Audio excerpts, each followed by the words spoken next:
All right, so welcome back everyone to this sixth session of Water and Communications 2025. Water and Communication is supported by the Grundfos Foundation, so I really want to thank the Grundfos Foundation for making this program happen. It's been really cool to see the engagement in the chat, on the WhatsApp chat as well, in social media. So I really encourage you, if you have your experience to share on social media, please hashtag Water in Communications and What a Week and CWE, as many as you want. Share your experience with me as well via email or in the chat. I'm really curious to know what you get from that. And we'll have another opportunity for you to share your experience, which I'll get to you in a minute. As usual, the little logistics for today. Don't forget to turn on the interpretation, whichever language you want to hear it from, English, Spanish, or Arabic. We have interpreters today that allow us to communicate and hear each other in the language of our choice. So at the bottom of your screen, you will see the interpretation icon that's looked like a globe. It can also be located under More, so look for that and choose the language of your choice.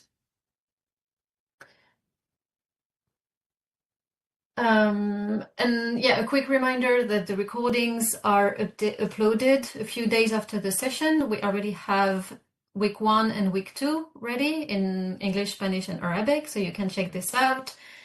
The recording from Tuesday will be uploaded in a few days, and the recording from today will be uploaded next week.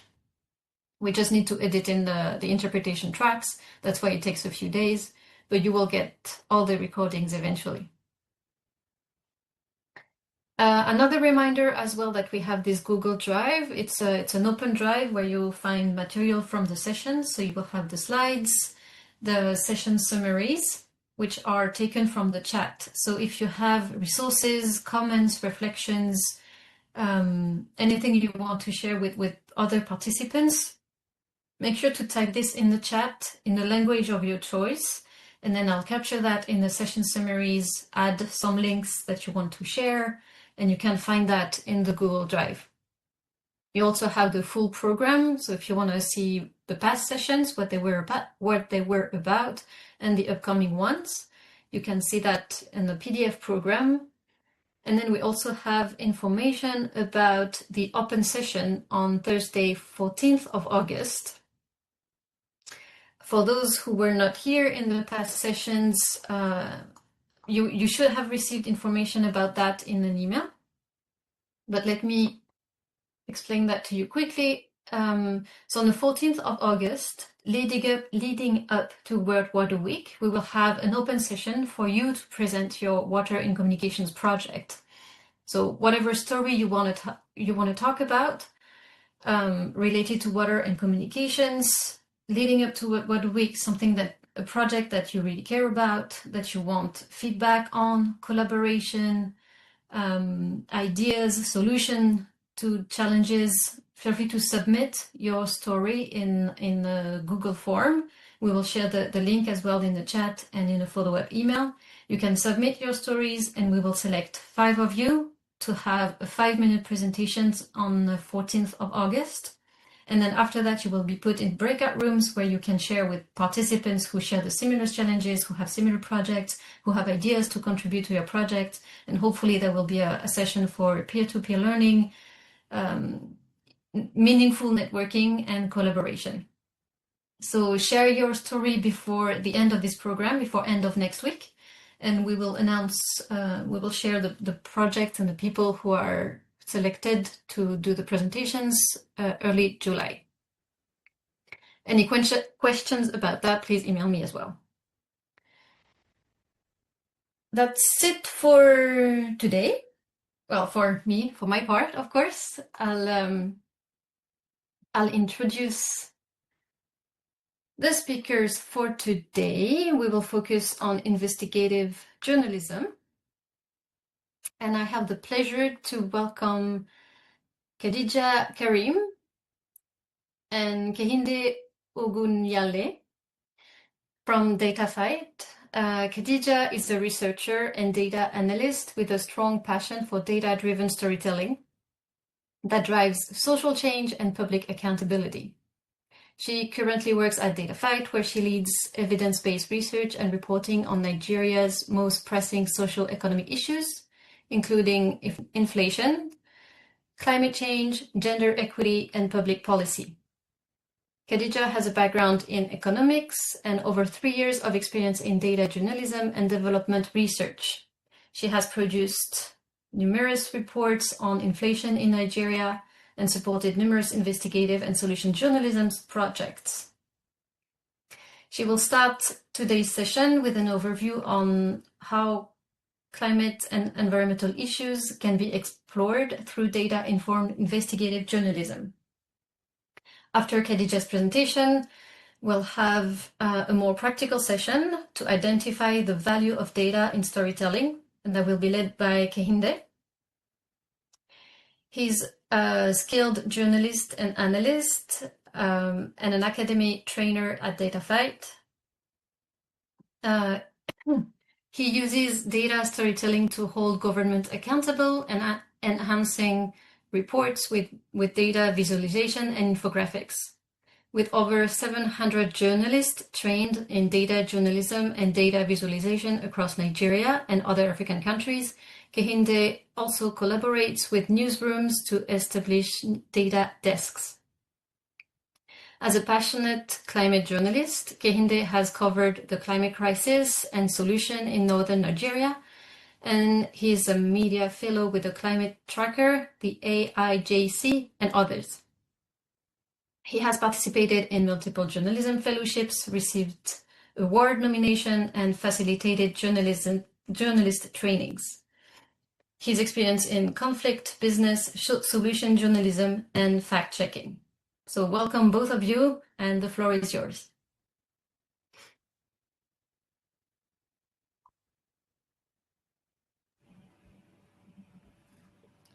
Hello, everyone. Thank you so much, Cecile, for the introduction. So, like Cecile mentioned, my name is Khadija Kareem. I'm a research and data analyst. I work with DataFight Nigeria, and where I lead the policy research and communications department. And DataFight is a research and data analytics company that provides media, research, and data analytics services to support the growth of the public and private sectors by collecting, transforming data into accessible format, and producing insights as well as interactive visualizations to inform decision making. And we are both based in UK and in Nigeria. So our goal at DataFight is to fill in the gap in data accessibility, especially in formats that support governance, policy analysis, and accountability work in Nigeria. So our core value at DataFight is AIR. That's AIR. AIR stands for access, insight, and resourcing. So we try to provide AIR to data needs, be it public, private data needs, and that's pretty much what we do at DataFight. And welcome once again, everyone. And my session today is going to be based on the importance of data-driven journalism in influencing decisions. So I'll be sharing my screen now.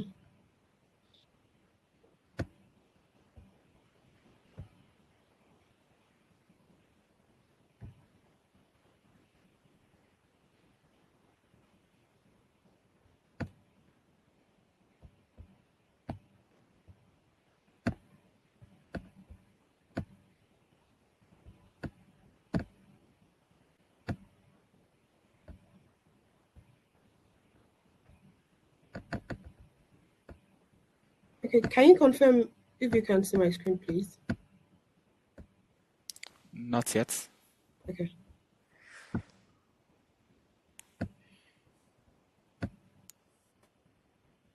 We can see All us. right. How about Yes, now? we see it. Okay. Great. So, like I mentioned, my session today is going to be based on the importance of data-driven journalism in influencing decisions. So, my session is going to be like the theoretical part. Then, Kehinde, my colleague, is going to be taking the practical session. So, first of all, I would just like us to take more of an icebreaker. I would like to take like I think like 10 or 5 answers, between 10 and 5, between 5 and 10 answers, just so we are ushered in into this session. So the icebreaker question is, if you were to tell a story about data in your community using only one number, what would it be?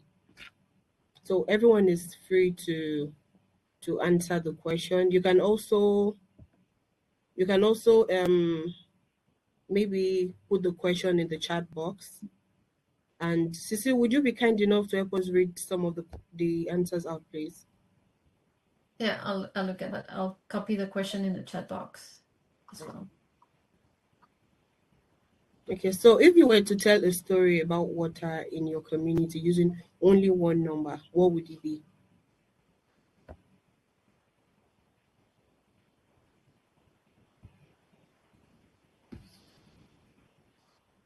So we have already Emily, who says she'd use the volume of treated drinking water people in the UK use each day to flush the toilet. We have life itself. I don't know how you can use a number for that, but that's interesting. Sue gives the number 2. Okay. Kim puts the number 5. We have 1 as Number well. 5. Okay.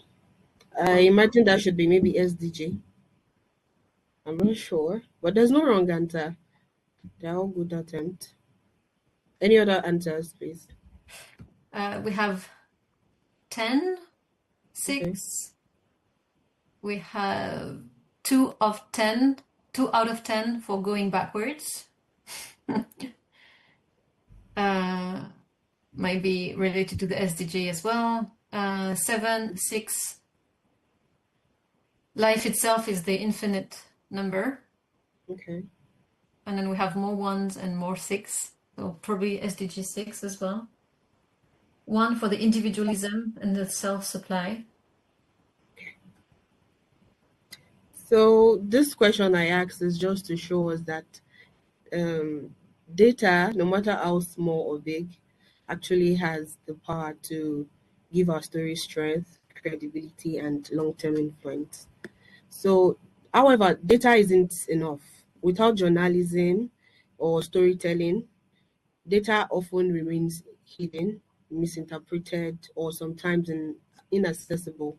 So, on the other hand, journalism without data also risks being emotional, speculative, or misleading. So when combined, that's data and journalism, when combined, they both produce responsible, solution-driven, and impactful storytelling, whether investigative, exploratory, fact-checking, or solution-focused. So these are the core approaches of development journalism, or journalism at its best. In this session, we are going to be our learning objectives are we are going to understand how climate and water issues intersect with journalism. We're going to identify the value of data in driving evidence-based storytelling. We're going to recognize misinformation risk in data journalism and how to mitigate them. We're also going to learn tools and techniques for transparent and ethical reporting. We're going to gain exposure to open source platforms for climate and water data and build confidence in pitching data-driven environmental stories. So let's get into it. So this is a chart that shows the intersection between data, climate change, and journalism.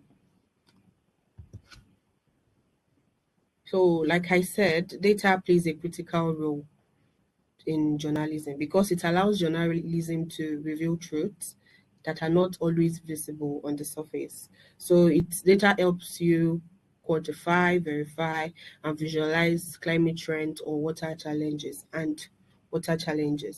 So this kind of journalism that data does, it goes beyond breaking news. It explores long-term issues like poverty, inequality, education, infrastructure, climate, and public health. And when journalists use data, they can identify patterns that might otherwise be missed. For example, a single dry season may seem like a fluke, but when you look at maybe a trend data of maybe a 20-year trend, it might show that maybe there has been declining rainfall or increasing rainfall over time. So this tells a much serious story about climate shift, agricultural vulnerability, and water access. So it's through this historical and comparative lens that journalists can expose systemic problems, yeah, like underfunded public services, lack of infrastructure, or neglected rural areas, or slow government response to environmental degradation. So data also helps in doing accountability. It helps to hold decision makers accountable, be it by statistics, by charts, or public spending, like I mentioned earlier, public spending that is not matching the needs of maybe the environment or area that is being investigated or reported. So oftentimes data is just not numbers. They are facts that push for transparency and policy actions. And there is also a very great power in using visualizations in your storytelling. So when data is turned into clear graphics, into timelines or maps, it becomes more accessible to readers. It helps public and policymakers see what the story is about.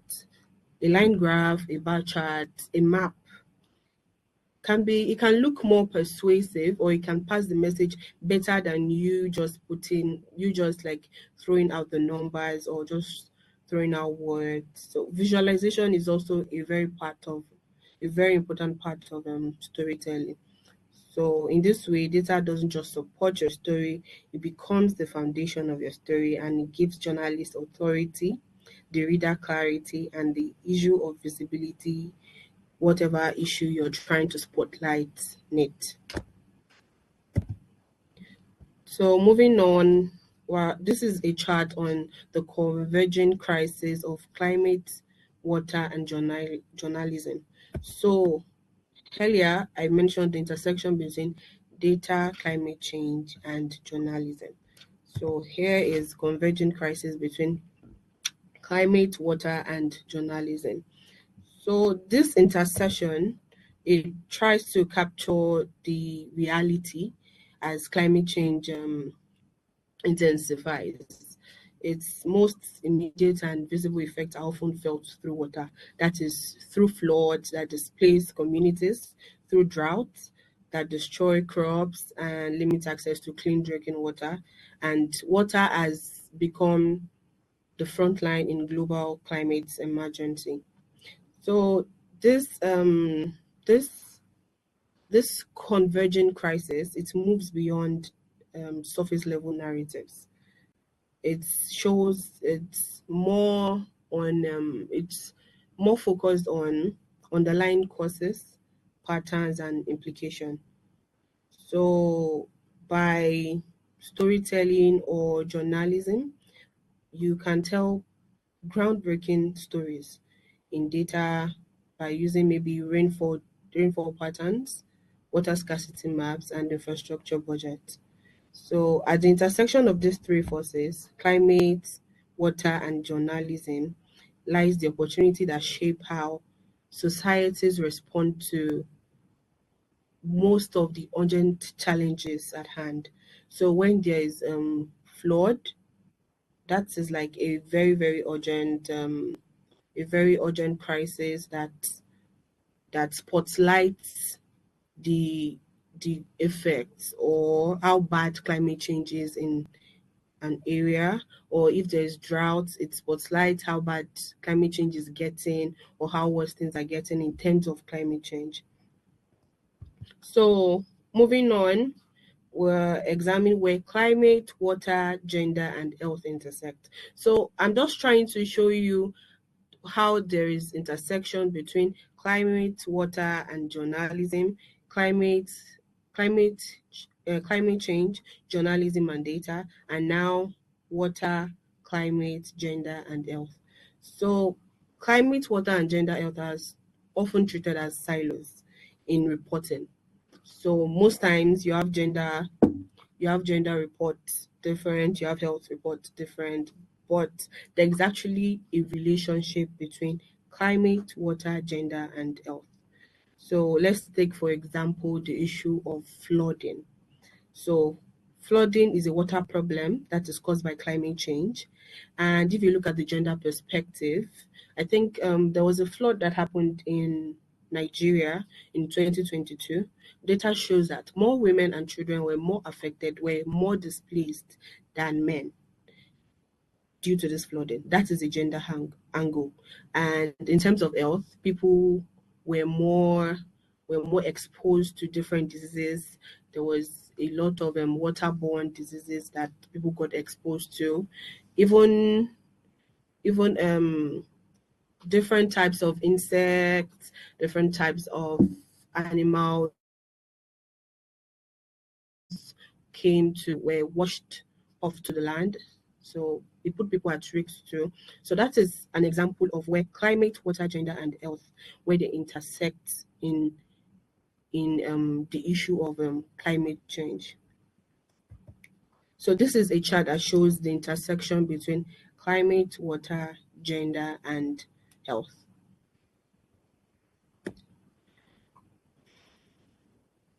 So moving on.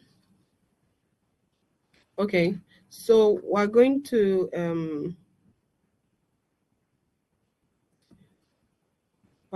so okay, so in terms of the intersection, sorry about that.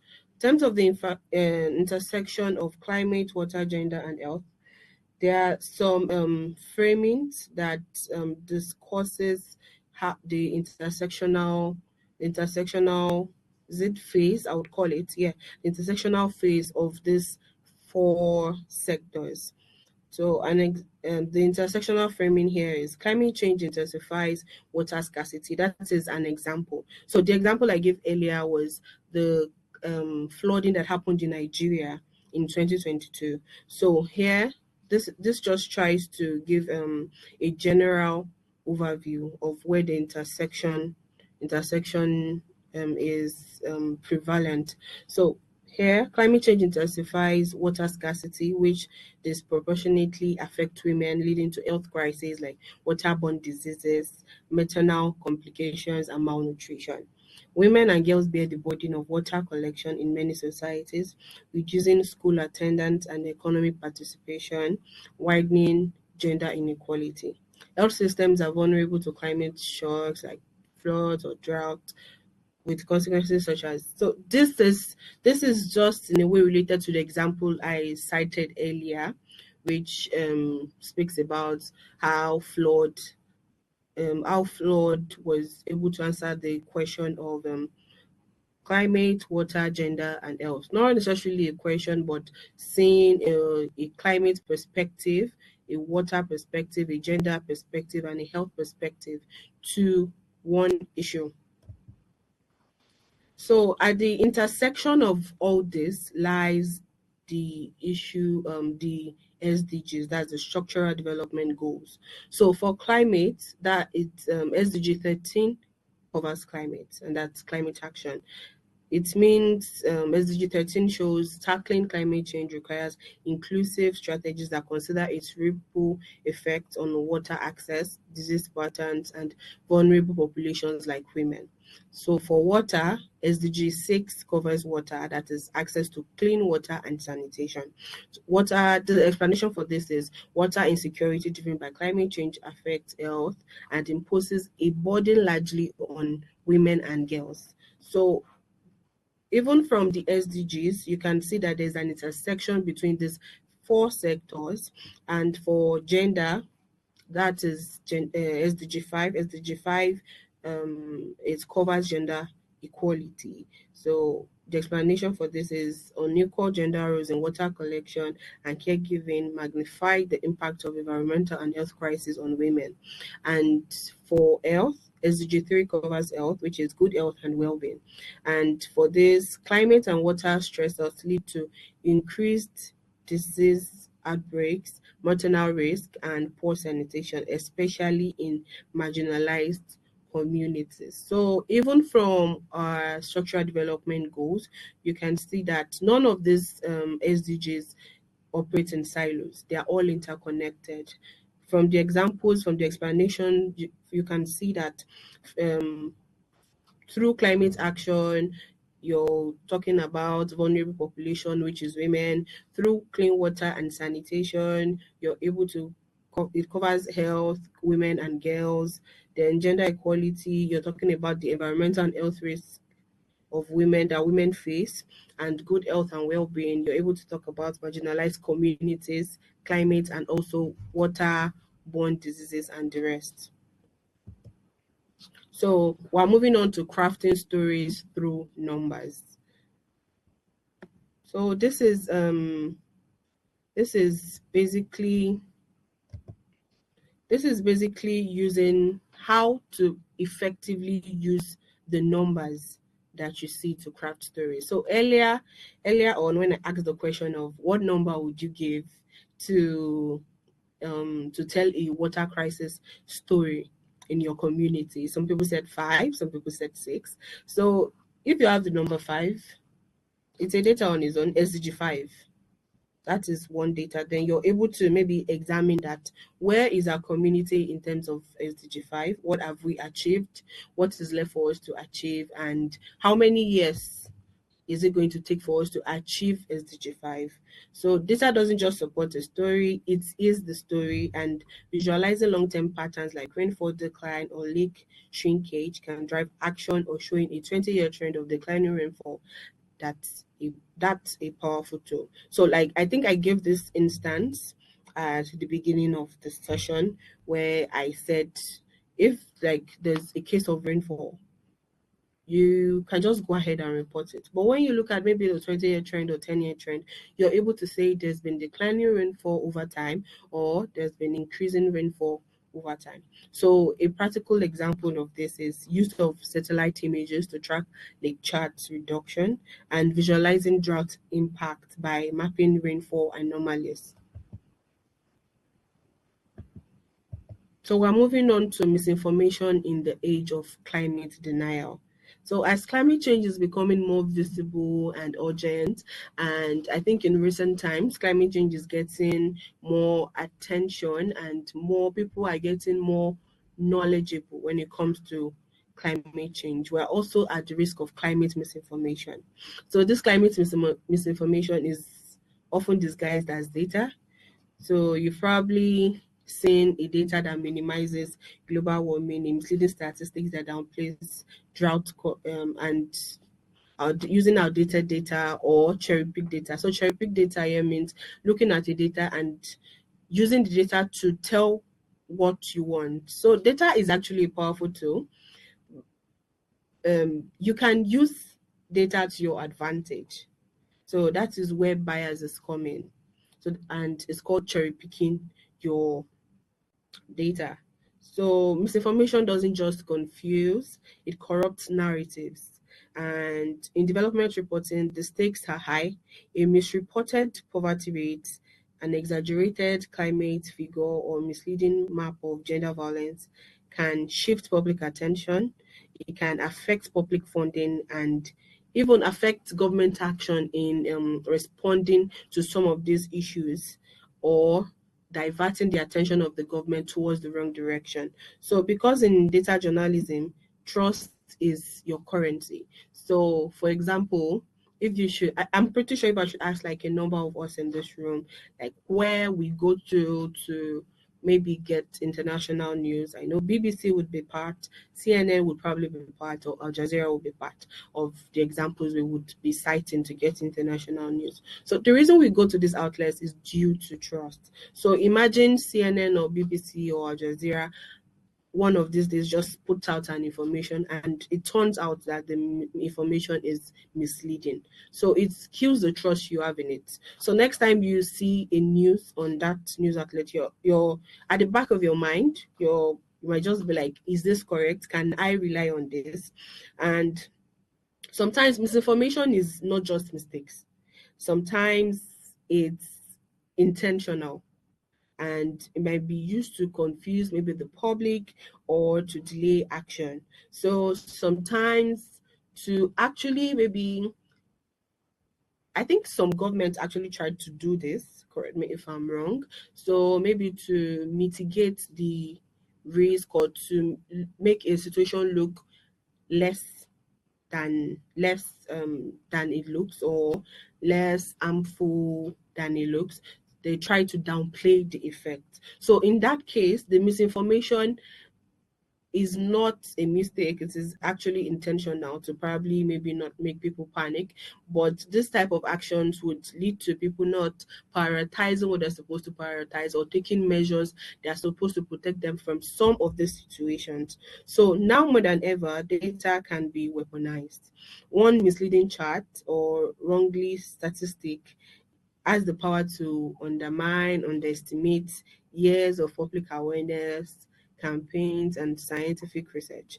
And in this climate of denial and misinformation or disinformation, journalists have a critical role to play, not just in telling stories, but in protecting the truth behind the stories. So sourcing your data and verifying your data is non-negotiable. So the role we have to play as maybe journalists or researchers or storytellers in general is to actually verify our sources, verify our data, and to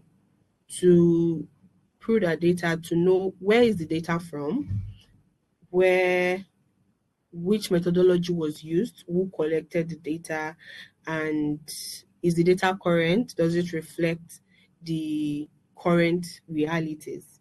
So this is where veracity comes in. That is truthfulness, and this is the foundation of true and responsible journalism. And verification is how we can protect veracity. So before you publish any number, like I said earlier, you should ask some questions of where it's from, which methodology was used, what periods does it cover, and does it really reflect the current reality of things. So there are some common pitfalls that enables misinformation. One is cherry picking, and that is trying to use data to support your argument while ignoring the rest. I think I explained this earlier. So data can be used to your advantage. It can be manipulative. As good as data is, it can also be manipulative. And you'll be surprised that you would use data to suit a narrative that is not there, and it would look true. It would look true, but maybe deep down to the writer or to whoever is doing the research, you know this is not what the data is actually speaking. But sometimes we do this unknowingly, sometimes knowingly. And another thing we most people do, another pitfall is misleading visuals. So maybe where you're supposed to use bar charts, you use let's say like a pie chart. So a pie chart is just showing the distribution of data. A bar chart is supposed to show the trend of something, to know whether it's going up or going down. So wrong use of visuals, it defeats the purpose of your chart, because you're not able to tell your story through your chart. And overloading with jargon. So as I see this a lot in climate stories and climate change. Maybe there are some that they would say they're trying to do like an informative piece to inform the public, and you're adding things like Fahrenheit, you're adding things like ppm for easy understanding. That's to the common man or to the layman. You have to break down things as easy and as simple as explaining it to a 10-year-old. So overloading your articles or your stories with jargon, it's most times defeats the purpose of of you doing your stories most times, and also ignoring uncertainty. So when you see a data, you're not sure of where the data is gotten from, what methodologies were used for the data, you should actually maybe state it there, or probably try to check the data from 1, 2, 3 sources to know if the data is actually correct. So when you're not sure of something, always double check from your end so you're sure you're not spreading the wrong news. Then the next pitfall is outdated data. So the use of outdated data is also another problem, because it is not every problem that has happened in the past that still applies to today. The temperature we had like 10 years ago is not what we have at the moment. So using maybe a data of 10 years ago to show the change in temperature is like a wrong use. You're trying to spread the wrong information because it does not reflect the current reality of temperature change. So this is an example of climate reports that are misinformed and climate reports that are verified. So the first one states that global temperatures haven't risen since 1998. So someone that does not know much about climate change or change in global temperatures would easily believe this statement, especially if the person writes the article in a very inviting or nice way that makes it look as if the source is actually verifiable or is true. So but the verified climate report for this is: despite short-term fluctuations, global average temperatures have steadily risen over the past century, with 1998 being an unusually hot El Nino year. Then the next one is: the earth is cooling. This winter broke cold records. So by the time you say that, you're not capturing what is going on globally, right? And the statement itself is wrong. But like I said earlier, someone who does not know much about this subject topic can easily see this and just fly with it and think it's true. So the correct statement for this is: the verified climate report for this is: local weather events do not contradict global warming. Long-term climate data shows rising global average temperatures. And the next one is: the climate has always changed naturally. This is just another cycle. Then the verified climate report, that is the true climate report, should be: while natural cycles exist, current changes are too rapid and widespread to be explained without accounting for human emissions. And the next one is: a single cold snap disproves global warming. That's so I don't think it's a good idea to read this, so I don't bore us. But the slides will be shared. I think it will be shared soon, so we can always go through this examples of misinformed climate report and verified climate report. So we're moving on to best practices to avoid misinformation. So the first one is to always source your data from authoritative data platforms. So an example of authoritative data platform is Intergovernmental Panel on Climate Change. I think this has world data and is broken down in like a very easy to use way. And we have the World Meteorological Organization. And the next practice that helps you avoid misinformation is to triangulate your data. I think I mentioned this earlier when I was explaining common pitfalls that enables misinformation. So to verify to verify your data, if you're unsure of where your data is from, try not to rely on a single data set. Cross check your findings across at least 2 or 3 reliable sources to confirm accuracy and consistencies. And another best practice is to understand the methodologies you're using, know how the data was collected, the sampling method, the time frame, and geographic scope and limitations. generally. So the next best practice is to make numbers digestible, not intimidating. Um, like I mentioned, you're trying to do a data, you're maybe instead of saying rainfall has reduced or declined, you're not trying to maybe give some form of okay, for example, maybe for temperature, global temperature, instead of saying that the global temperature has increased over time for the past so year, or has doubled or has tripled, then you're saying something like it has increased by degrees Celsius or degree Fahrenheit. Like, it is not bad to actually present your data or your stories in this way, but you can add that part of actually putting the raw numbers. But for like the layman to understand, for a 10-year-old to be able to pick up your piece to read and understand, it is good to always break it down and make it relatable in the simplest form possible. So the next best practice is to always state that data is estimated, modeled, or incomplete. So most times, for I think temperature data or rainfall data, they make predictions. So you have to be careful rather in reporting this in reporting your data, in reporting it in a story or writing or including it in a story. You have to be careful to show that the this rainfall figure was is estimated to increase or is estimated to decline, not to actually project this figure into the current reality and state it authoritatively that it is going to happen. Then another best practice is to make sure that you're using the latest. So these practices, that are just like the opposite of common pitfalls that you use to that enables misinformation.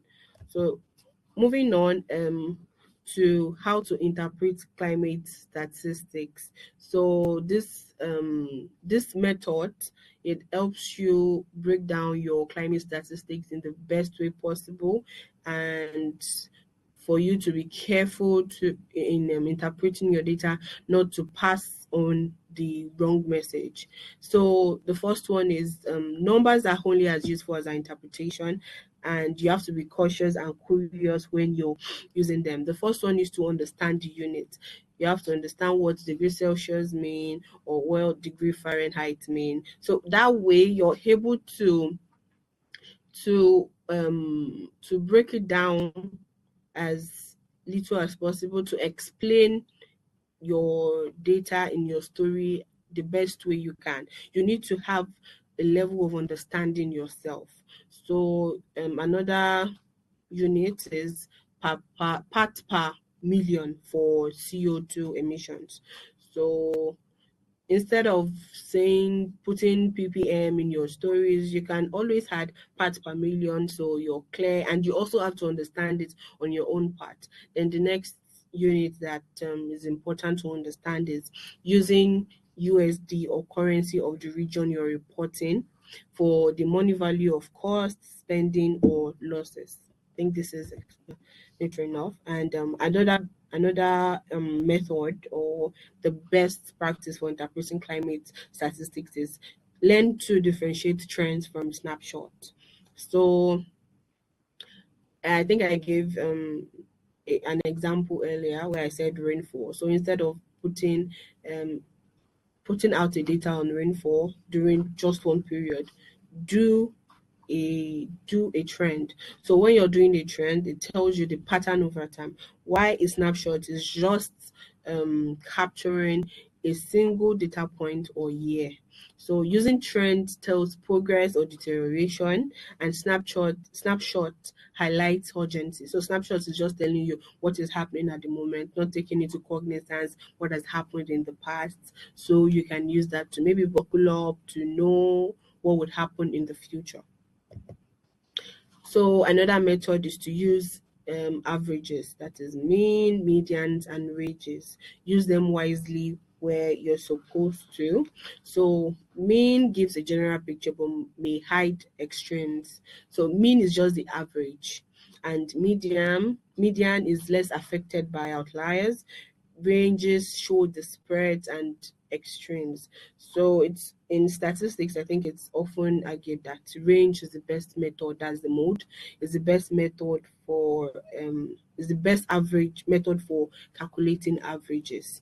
And an example of this is average temperature might seem normal, but heat waves showing increasing extremes would be able to tell your story or show what exactly the temperature is over time or is going to be in the future. So another practice is normalizing data for fair comparison. So this means using per capita figures or percentages. So an example of this is emissions per person, rainfall per hectare of farmland, and climate finance as a percentage of total national budget, or climate finance as a percentage of total population. So an example of this climate finance is when you see maybe a certain figure that a country or a state put out to finance climate in their area or in their region, you break it down. So instead of giving the numbers, it is better to break it down to say how much is allocated per person to fight climate change or to cover climate change. So that way you're able to show the extent of progress or the extent of, I don't want to say damage, but the extent of, to examine how bad or good the situation is. So you're breaking it down. And a tip here is that raw numbers can be misleading, and normalized data improves fairness and comparability. So in terms of this, an example is for climate finance, maybe a country that has a a population of about a population of about 200 million has a climate finance budget of let's say $200 billion. So compared to another country that just has a population of 50 million people and also allocated let's say $100 million to fight climate change. So normally when you see that data, what would come to your mind at first is, oh, this the country that allocated $200 million is doing better than that other country that allocated 100 million. But when you're able to do the per capita, that's the climate finance per person, allocated per person in that country, you would realize that the country that has 50 million population with a 100 million finance budget, climate finance budget, is actually doing better than that other country. So that's just one example. Then another tip is to you have to be aware of correlation and causation. So sometimes correlation is not always equal to causation. So just because two things change at the same time doesn't mean one caused the other. An example of this is areas experiencing hotter weather also report more cholera or typhoid cases. So this shows that this means that there's a correlation. There's actually a correlation between hot weather and cholera or typhoid cases. But the hot weather is not what leads to cholera or typhoid cases. So the reality is the increase in disease may be due to overwhelmed water infrastructure, poor sanitation, or lack of clean water access, not the heat alone. And the mediator is often water quality and governance, not just temperature.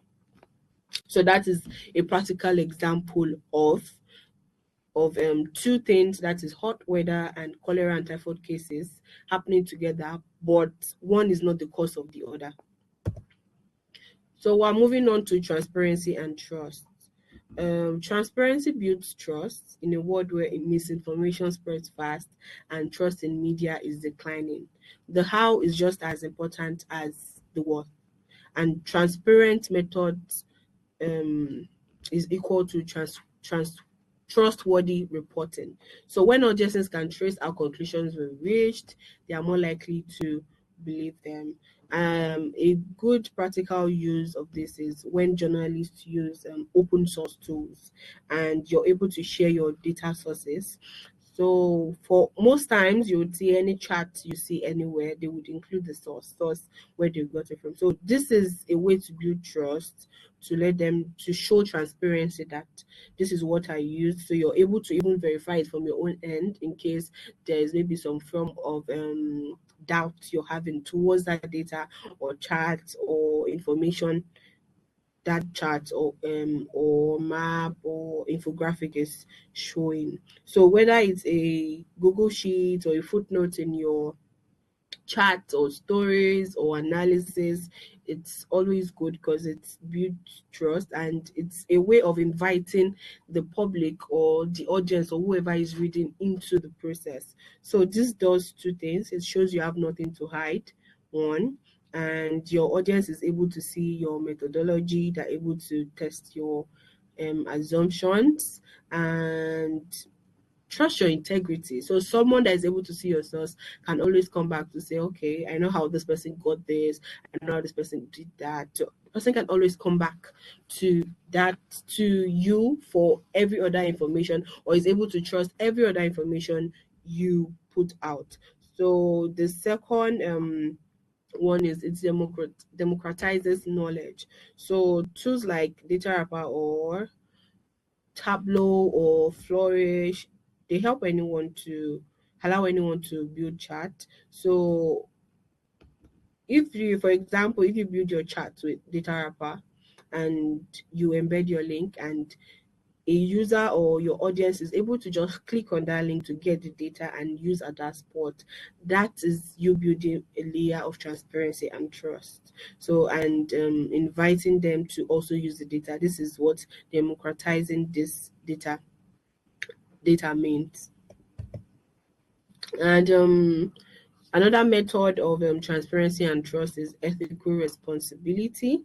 Transparency is not just a best practice, it is an ethical obligation in an age of misinformation and distrust, and it helps counteract the black box problem in journalism. So the second um, point is trust as a two-way street. Journalists gain credibility, audiences gain capacity, they learn to verify and interpret data on their own. So um, we're moving on to another, that is that on transparency and trust. So that part just basically covered how transparency and trust it represents a good ideal in good journalism, and it shows that good journalism isn't about gatekeeping, and it's about inviting people in and gaining people's trust. This also helps to counter misinformation, just like the example I gave earlier on news sources that I think everyone would want to go for, international news like the CNN, BBC, and Al Jazeera. So moving on, we're looking at changing narratives and changing outcomes. So a well-researched data story actually has the power to reshape public opinion. Not just well researched, a well-informed and true data story, it has the power to reshape public opinion. So it also can also guide donor priorities to know where needs the most urgent interventions, and it helps to also guide government agencies to know where and what exactly their focus should be on. And they they that's the power of journalism with data. That's the power of journalism data. It makes the indivisible visible, and it makes the things that appear complex, it makes it look simpler, and it makes the urgent undeniable. Yeah, I think that's clear. So in terms of policy, in terms of information, in terms of funding, data just helps you back your story up to tell these stories better. So this is the first point here on the slide shows that data is equal to narrative and is equal to policy impact. That is the policy impact that is of you trying to change the narrative. That is, you're using data to drive narrative, and the outcome is having a policy impact. So policy data stories shift how people perceive problems, prioritize solutions, and allocate resources. So another point is narratives shape outcomes. Just like I mentioned earlier, the way we report water scarcity, flooding, pollution, or access don't just reflect reality, it influences it. So an example is the flood that was experienced in Nigeria in 2022. So this the I think some of the reports that came out, we can use data to they can use data to actually amplify um the period, to check the period where these floods are more prominent, and to be able to plan towards um, averting the situation from happening, or when it happens, the effect would not be as much as what happened before. And journalism can also be used as an intervention. So when your story is rooted in data, it becomes a tool for advocacy, accountability, and long-term change, just like I explained earlier. And water policy is also people policy. This is bringing it down to the water context. So clear, contextual, verified reporting helps decision makers see the human side of data, who's at risk, what's needed, and where urgency lies. So for I think this is the last part, resources and next steps. I think the first step towards trying to build your narrative through data and telling good stories, good writing good articles that would lead to impact is for you to build your data toolkits. So this could be in form of websites you go to, it could be in the form of methods you use in telling the stories. In It could be like a clear method. You could have a series of steps to tell your stories. So whenever you're writing your stories, you're able to write and tell your stories in a clear and concise form. A practical example of this is at Data Fight. So at Data Fight, we over time we noticed that some stories just go with the flow. Like you just start writing a story most times without a synopsis, and at the end of the day you just end the story where the story takes you. So we came up with this method of we call it the Data Fight 7 box templates. So for this 7 box template, we're able to frame what a story should look like. So our first step most times is our news item. The second step is the node graph, that is the so what of the story, which is usually the cause or effect of a news item. And the third step is a trend over time of your news item. Then the fourth step is comparison with peers. Like, is this the whatever is happening in your news item, is it just happening alone in that region, or it applies to every other region, or it applies to the world? Then the fifth step is trying to prove your news item actually relates to your cause and effects. This is where we actually use our data to show maybe there's a correlation or it's a causation. And for step 6 is just trying to get existing knowledge. This is where expert opinion comes in. This is where data or statistics from other verifiable authorities come in. And our step 7 is the conclusion. So this way, whenever we want to write a piece, we're able to break down our steps to know, okay, after this follows. So that way we actually break the barrier of misinformation.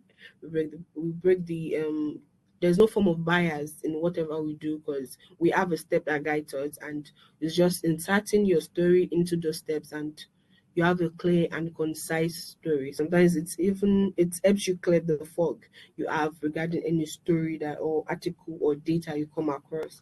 And some tools and links that you might use as resources, just like I mentioned earlier, is IPCC, which is the Intergovernmental Panel on Climate Change. So, like I mentioned that this is really good for journalists, and it breaks down key climate science findings in journalist-friendly language. I think it's called the IPCC Journalist Guide, and we have the Water Risk Atlas. This is a website that has interactive maps and data on water risk, stress, scarcity, and we also have Data Fights Water and Climate Change portal.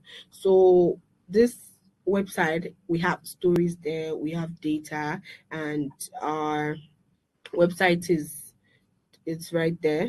So it's just climate.datafight.com. So there you can see real life examples of impactful data driven reporting of climate change stories, water stories.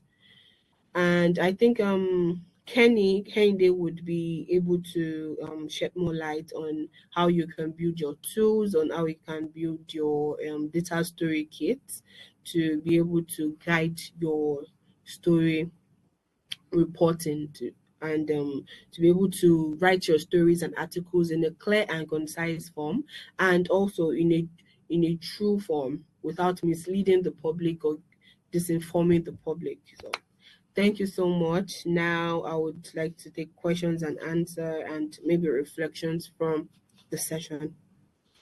Thanks, Khadija. There were quite a few comments in the chat appreciating your your insights, and I've collected a few questions from the chat.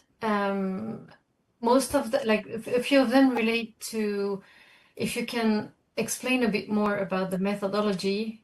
Okay. Like when you say from a research perspective, there's how do you access data and how do you make the process of looking for data easy enough so there's not so it's efficient and doesn't require too much fact checking, and what kind of data you can trust. Can you trust student publications, for example? So it's all about basically how do you access data, especially when data is really scarce on a specific topic, and how do you trust the data and how do you make your process?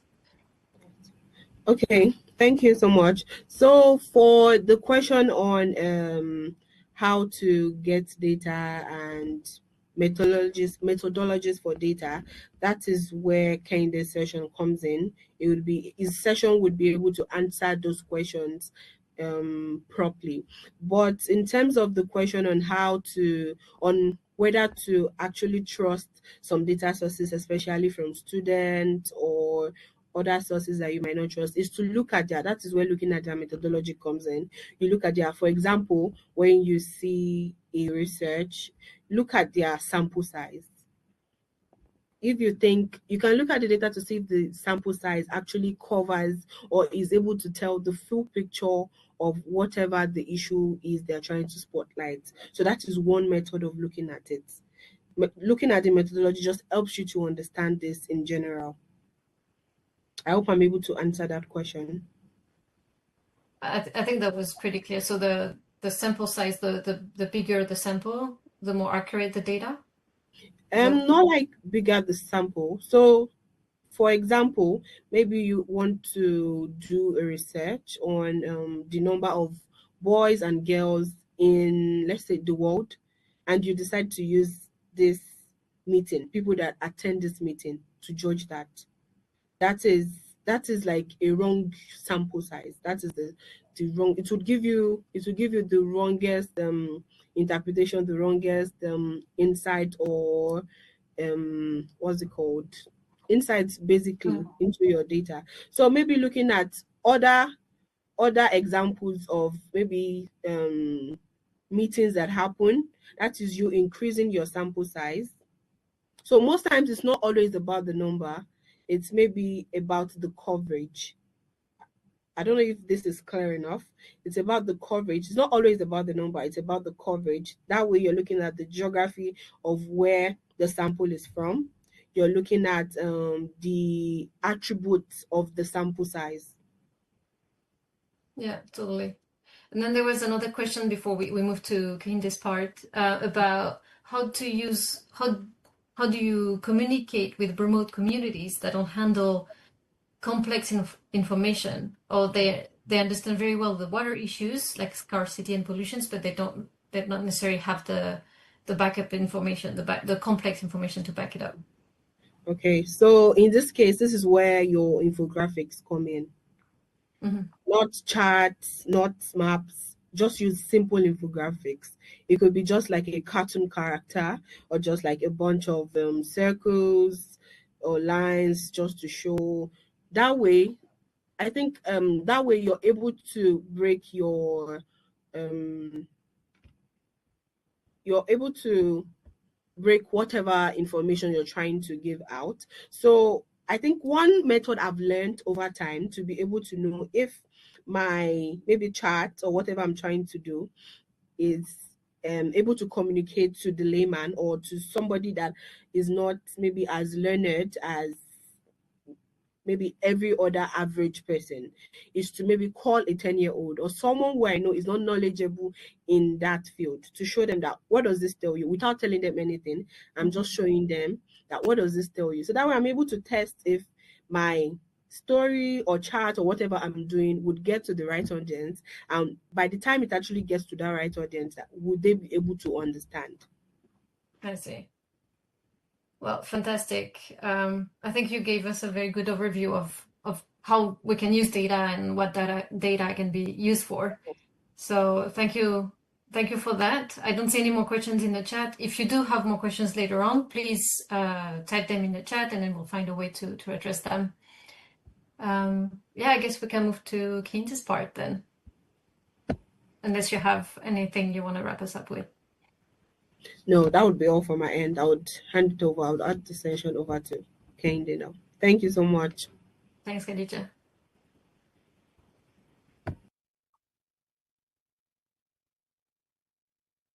All right. Good day, everybody. Please still confirm that you can hear me clearly. We hear you and we see your screen. Yeah. All right. Thank you, and thank you, Khadija, for that beautiful presentation. So, I think I'll just go. So mine is just trying to shift everything that she has been talking about and try to do a lot of maybe show you a lot of use cases, more practical. Maybe I should lay this as a foundation. A lot of things that we do with using data is more of how we can shift the narrative.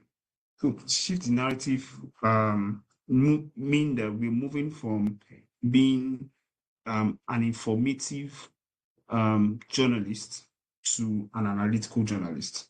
So how do we shift from just informing the public in the outcome of events, then use data to analyze that event? And that works in several fields. On probably we driving out insights, probably we running predictions, probably we studying the numbers and seeing how it affects other social, cultural issues. So you can easily just pick one data point. Yes, we probably studied how sea rise, the level of sea rise in a particular community, right? And you see that level, if it becomes consistent, right, is going to lead to flooding, which essentially would lead to displacing a lot of people in that community. Now, that's just one information. So let's take a practical example. Flooding happened in a particular community, right? And every journalist is going there to see how they want to report that issue, right? And the basic of all interpretation of that particular event is flooding kills this or flooding displays that, or right? But that's just the information part of what we do as journalists. Can we move down to the analytical part where we can now pick that data points? Let's say it's about 300 persons that were displaced. How do we tell the story by just centering our focus on just that numbers, right? how can we interpret a lot of story points by analyzing the effect of flooding, right, on those 300 persons to affect every other socio-cultural issue. So it means that if people are being displaced, right, it will obviously lead to migration, which will affect wherever they are migrating to, would increase the population or increase demand in lifestyle, right? So can we begin to tell an analytical path of storytelling numbers?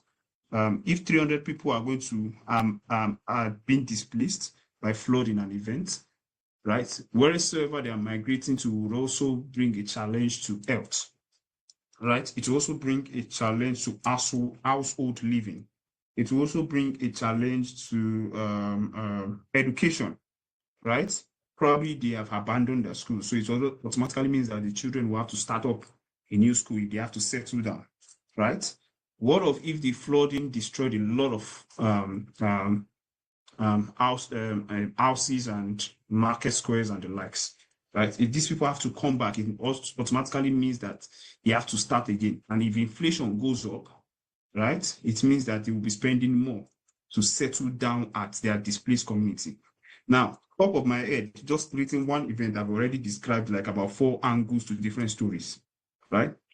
A regular storyteller or a regular decision maker or policy advocate would just speak, oh, flooding displaced. If I'm a policy person, I just speak flooding displaced 300 persons in this community, right? And I begin to raise my placards or sign my petitions or write to the administrations or the government persons in charge and say, what are we doing? What are we advocating? Right? But that's just the surface level of information. You applying data to it, studying the numbers will now be that how do you take their numbers and begin to break it down such that you see that data does not exist in one sense of isolation, but one data point at least can spread out to affecting several other thematic issues. So your work as a journalist is not just to give us the information of that event, right? It's more of to tell us how that event can directly affect other thematic areas that is also connected to that data point. I don't know if you're getting it. Oh, sorry. I always like a very, very interactive class. So permit me, I'm going to be saying, I don't know if you're getting it a lot of the time, right? So, I mean, these are some of the scopes I'm going to be touching. I'm going to be very fast with this. So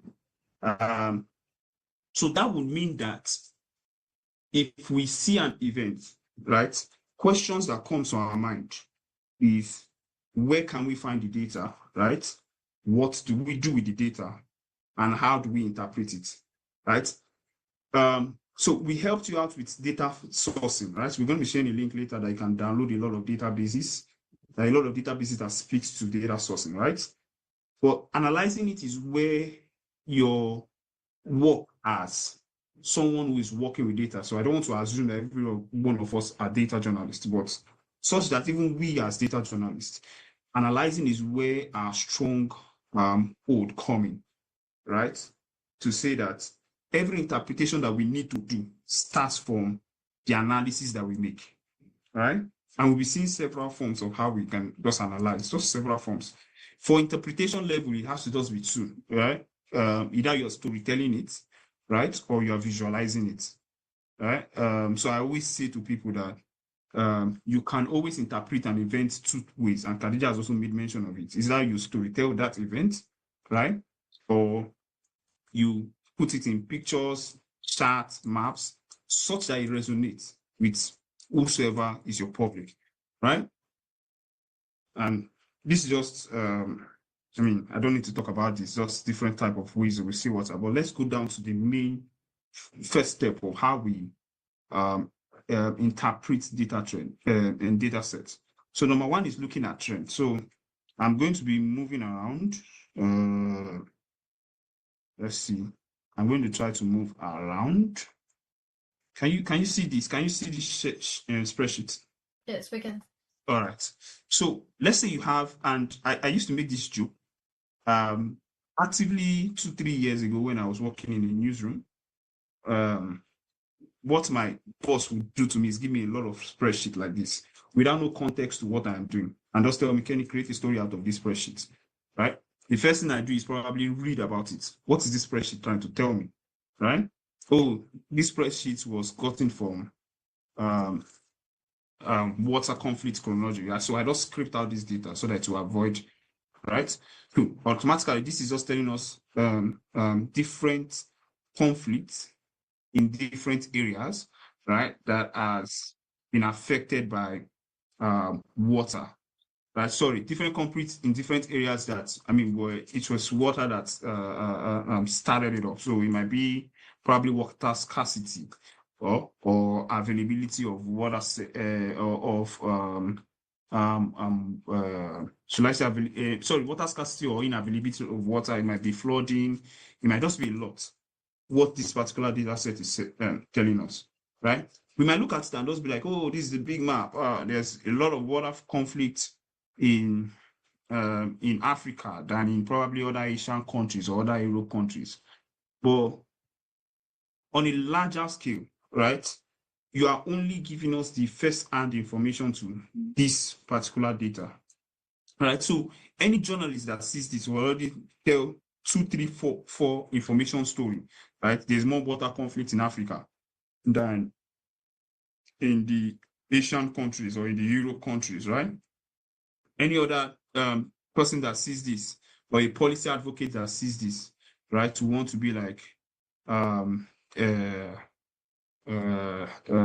let's run a campaign on how water is probably affecting this part of Africa, right? And see how we can get the government to demand accountability and the likes.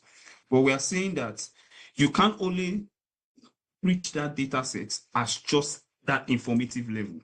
Can we begin to analyze it one after the other? So if we begin to go deep to it, right? I'm beginning to pick, probably filter by let's lose any region, right? Let's probably just do Africa, right? Let's see sub-Saharan Africa, right? Top of our head, it is, why do we have more water issues around here than here, right? A basic reason would be that this is the Pacific, right? This is Pacific and the oceans going around, right? Would be the fact that you have an influx of water settlement around that area would almost mean that there is also more issues there, right? But that's just one leg. So our first step of analysis might be, can we check the trend over time?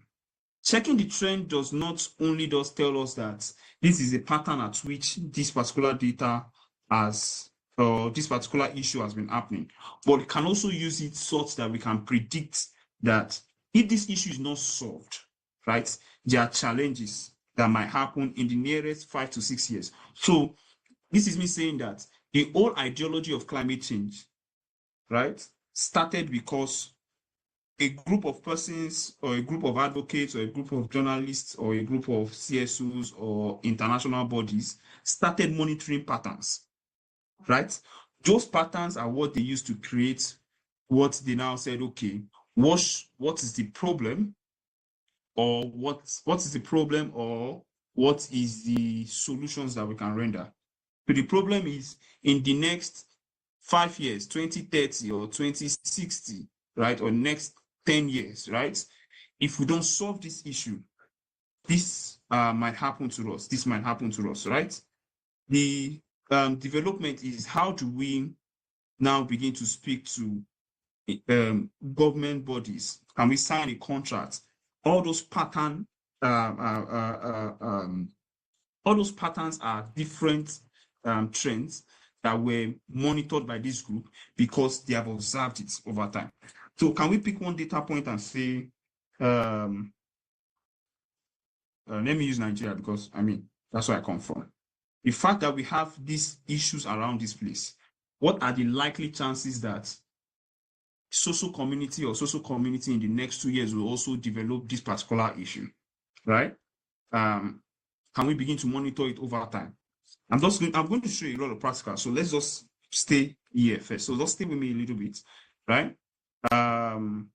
Another one might be, can we just collate it together, right, and make a lot of sense out of it? Can we find the outliers, or can we compare over time? So I scraped this data, right? Don't have the time to start teaching us data scraping right now. So, but I mean, I scraped this data so this is everything here, right? I can decide to just run a filter by conflict type. Oh, so permit me, I'm sorry. I was almost running out of power, and I was making a short prayer that the power should be restored, and it was just restored now. Right? So can we take this when I see shit like that, I begin to okay, so like I said, I script this already, right? So all these parts are probably unnecessary. Probably go to the conflict type and let's see the analysis. So they're telling me that 4 major ways they have analyzed conflict over time is either by causes, casualties, triggers, weapon, and conflict types, right? And triggers and weapons or weapons, right? I can decide to just clear everything and let's see, I'm filtering this by, let's just pick a random one. Let's say by weapons, right? And probably decide to just say in just, let's do the sub-Saharan, right? And I decide to just make a pivot out of this such that I can just highlight everything here and just say create a new pivot table for me, right? What I want to understand here is just how do I monitor trend or monitor anything. So drag, this is conflict type, right? Drag it to rows, right? Then probably drag the same conflict type because I want to monitor the pattern, right? Or okay, let's just drag this to value, right? So what I've just done here is just saying that in how many countries, by definition, is just how many sorry, what did I drag? Okay, region. In how many regions had more issues on which particular types of conflicts, right? You will see that more records were on this, more records were on this, and more records were on this. So I'm saying, can we pick these 3 data points and just say that and make sure that our storytelling revolves around these 3 issues, such that when we are creating a campaign or creating a story or creating a pitch, right? Because we have understood the data pattern, right? We already know where our concerns is targeted to. I don't know if you get, oh, I said I was not going to use that word, right? These are our focal points, triggers, and please, Cecile, because this is practical, so if there are anybody asking questions, I'm seeing like a notification. So if there are anybody asking questions, you can just help me. There's been a few questions in the chat. We are really running out of time though. So yes. Okay. So yeah, if I don't know if you want to address the questions or okay, if let's just pick one so that just helps me to. I mean, let's just pick one. Just any random one can help us. So Ikechukwu asks, as journalists, it remains fundamental for okay. Ikechukwu, I don't know if you want to ask your question yourself, if you can keep it really, really short.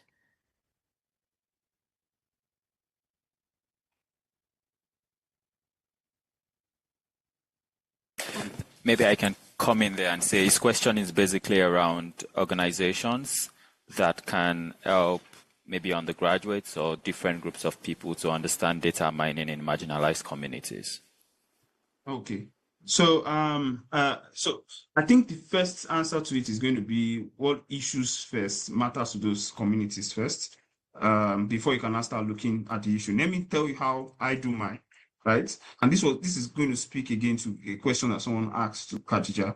Sometimes if I'm working on a particular issue, and I don't find the data to that for that issue, especially to that particular community, I look for two interrelated points that can also help me. So a good instance is I want to report flooding in so community.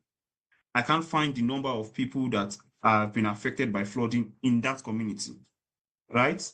There's no institution keeping that data point. The community is quite very large. I can't speak to it. One of the things I can do is I know that flooding, if there's flooding, is going to cause some health issues like malaria or cholera, right? If there's flooding, it's going to also cause issues like migration and displacement. I look for those data points, right? Use that as an aggregate to say, okay, if there's an increase in patterns of malaria over time, are you getting that? Yeah, Or if there's there's an also issue another of, related questions to that actually okay, about how do you find those sources? How do you yeah. know if you trust, like if you can trust the data source? So we're going to give you this link, right? A lot of you are going to have access to this. This is us collating over 70 database on different issues. So Cecile can probably help us share it out, right? Yeah. This is also us collating a lot of database on several issues. So at least we verified these ones, right? This can help you leverage to the next one that you're doing, right? So like I was saying, if you have two issues that speak to the, so if I don't find flooding, what I do is, okay, can I speak to health? Can I check an health related issue? Can I check a migration related issue? That answers the questions for me. So if I see over time, within the space of that month, in 1 year, I've seen, oh, there have been increased migration in this community. There have been increased malaria or increased cholera or typhoid in this community, which is also affected by flooding, right? I just pick those two and use that to answer that, okay, fine, we can't get the data of people who were displaced by flood or people that were affected by flood, but we knew flooding happened, right? So another thing we can just do is just take that flooding issue and say, flooding is a result of, when flooding happens, obviously, people migrate, right? Migration data already shows this, right? That answers our question. When flooding happens, it also brings some health issues, right? These health issues on this helps us answer our data, right? So let me try to wrap up in just 5 minutes because we can't teach a lot. I wish we had a lot of time for the practicals, but we can't teach a lot, right? So such that I was saying here that such that our key focus right now would be on these issues. Why? Because we already see from the data points that, okay, these are the major issues that are causing conflict in this particular area. So I might now want to start filtering them over time to now say, okay, what community is probably the highest? What community is probably the lowest, right? Now, that does not really mean that we can't also report something around this, right? I can decide to begin to pick them and begin to observe. And that's where our outliers or our comparison comes in, is that why if everybody is already focusing on this, at the time I had reported an issue where everybody was just centering on this because it was so obvious, right? There was a particular funding for a particular community that was supposed to be, sorry, for a particular state that was supposed to be given, that was not given, right? To solve an ecological issue. Everybody, all the newsrooms started focusing on that. That, oh, it's because this fund was not released, or sorry, the fund was released, but they didn't use it judiciously. That's why they had. Okay, I'm sorry, we'll have to cut you off because we're really at time now. So if you can wrap us up in like 30 seconds, and then we'll have Okay. to wrap up the session for today. So, I mean, you really can always probably just study this. One of the things that we do also at the academy is how we can is how we also resource a lot of people around this issue. So we have a video that we have done around this. I can promise you that we can probably have this class some other time and create something like this, and you just understand how we probably use several of these formulas to narrate our storytelling. There's almost a lot I can't probably tell you right now, but then I think this is just like the crux of what I'm going to do. Download the data set. Is a downloadable link. You can always use that to check every database, and I think that can just give you a surface level to everything. Let's hope that we get to meet again. There's a lot of practicals that we can do on data management. Let me just drop that notes on this. Thank you. Thanks a lot for this very quick presentation. I'm sorry we didn't have so much time for practical and question and answers, but I really appreciate you, Kehinde, and Khadija's insight on data and how to use data, what to really learn from data. So I hope you I'm just up. Yeah. So yeah, just wanted to wrap us up.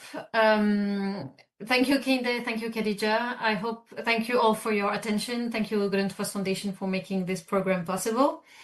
I want to remind you all that next week is the last week of Water in Communications before our optional session in August.